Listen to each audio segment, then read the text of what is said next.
అస్సలాము అలైకుం రహమతుల్లాహి వబర్కాతుహు.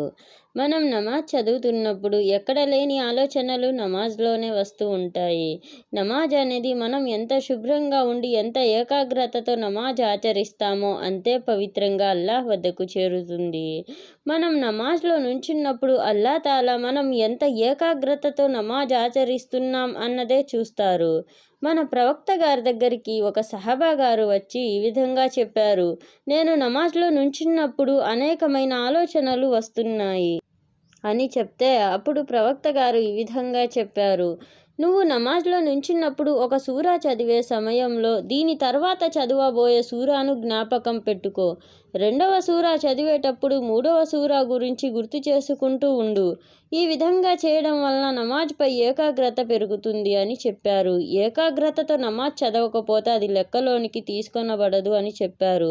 అల్లా తాలా మనందరికీ వినే భాగ్యాన్నే కాకుండా ఆచరించే